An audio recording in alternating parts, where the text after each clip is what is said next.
Hi guys, Michael Kilpatrick here. Thanks so much for joining me with this live quick video on tonight is on how to sell more to chefs. Now, I have to apologize. This was supposed to happen Thursday night, but I was actually on the road Thursday and Friday and did not have good internet, and so really wasn't able to do this. So we're doing it today. So, again, thanks for joining us. And last time we talked about increasing production in tunnels. And the only problem with increasing production in tunnels is that now you have to sell more from the tunnels. So we're going to talk about that today, how we sold more to chefs and how that worked for us. And the first thing I'm going to talk about, and something that really actually doubled our sales when we implemented it, was when we would call our chefs. And what I mean by that is, a chef we'd go meet with a chef, we'd get them on board, we'd sell them some product, and then they would just order when they wanted to. But if we would actually every Monday and every Thursday, because we delivered Wednesday and Friday or Saturday, would actually go ahead and call them. And what we would do with this is we would actually figure out when we met with them when they wanted to be called and how they wanted to be communicated with. So if they wanted to be texted, we would have it on our sheet to text them. If they wanted to be called at 2 p.m.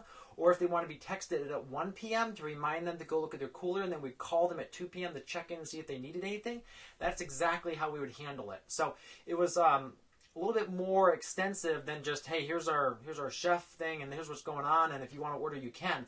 And the weeks that we would actually call these chefs, and what we do first in that call is we would find out from them how last week's order went. So we would just call and say, hey, checking in, just seeing how things went last week, making sure everything you got was tip-top condition. How was the beets? And we'd have the sheet from the week before so we could actually ask them individual questions. Oh, and the arugula, was it the right size this week, or did you want it a little bit smaller than it was even this week? So those are the kind of things we'd talk to them about. And then we'd get the order, and they'd be much more willing to talk to us because it didn't feel like just a high-pressured sales pitch, because we'd actually first ask them about the week before and how things were going. So we talked about how to communicate with them, figure out how they want to be communicated. The second thing I would say would be a system for this. So what we did is we had an SOP that when someone wanted to work with us, we sent them. That kind of laid out exactly how they had to order, how deliveries needed to be. It gave them links to the different products that we were like a chef sheet and online that they were able to look at. And it also made sure the employees knew exactly how a chef order would be packed, how the invoice needed to be sent, and all those different things. So again, we had a consistent system that they were able to work with, and they knew exactly what to expect from us. There was no surprises. The third thing, and we kind of mentioned this, is that online price sheet. And to us, this was incredibly important. So instead of calling the chefs up and saying, we got this, this, and this today, we had a chef sheet that everyone could go ahead and look at. And hey, John, thanks for joining. And yeah, SOP manual is awesome. Awesome. Thanks for jumping on. So yeah, that online price sheet. And so they can look at it any time, in the middle of the night. And a lot of these chefs are up like 2 to 3 in the morning, and you don't want them texting you at that time. But if they have an online chef sheet they can go look at, they can see, oh yeah, these are the things, and then they can text you that order or email you that order, and the next morning when you wake up, you can grab that and go fill that and bring it to their restaurant. So that was really important for us, and our chefs loved that.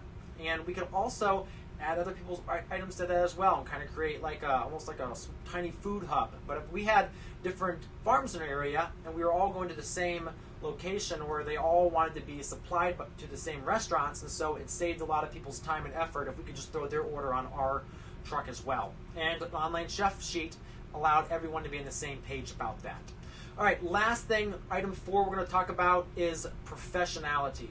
You really need to be professional, and especially professional invoicing. So what I mean by that is when we delivered their order, we had a triplicate order sheet, and it had our name printed on the top, it had our logo, and then we wrote everything they ordered on that, and then that was the packing slip. And so then they would sign that, I would sign that, or the delivery driver would sign that, and then they would get a copy, and the 2 copies would come home with us. One would go into the office to get invoiced, and the other one would stay in the pad. And so the reason for that is the next week when you went, sometimes they'd have a question about the previous week's order. And so then you immediately be able to go back and look, oh, well, you got this, this, this, and this. So after we got that, the packing slip would go to get invoiced, and we'd wait 48 hours, because 48 hours was the time we gave them to send us if they had any rejects. So if something wasn't good quality, or if it, something was wrong with it. So that way it saved us from having to invoice that, then go back and credit them for that. It's a lot easier just to not even add that to the invoice that went out.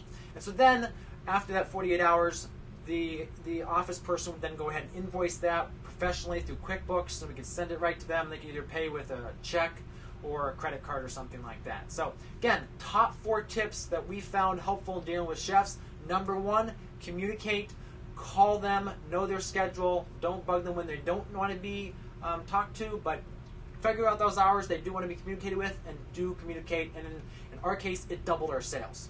The second thing is set up a good system around that, so everyone's on the same page. They know what to expect. They know when to order. You know when to deliver. Third thing, an online chef sheet. You can add lots of things to that and not to be bugged by them calling you, or you having to call them and show you exactly what you have. It's always there for them to access. Fourth, be professional.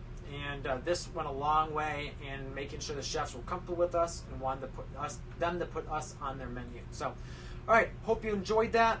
Thanks for joining, and won't be live tomorrow, but we'll come back Monday, and do not have a topic Monday. So if you have a question you've always wanted to ask us and get a good extensive answer, feel free to comment below this video, and we'll hit it on Monday. All right, thanks so much.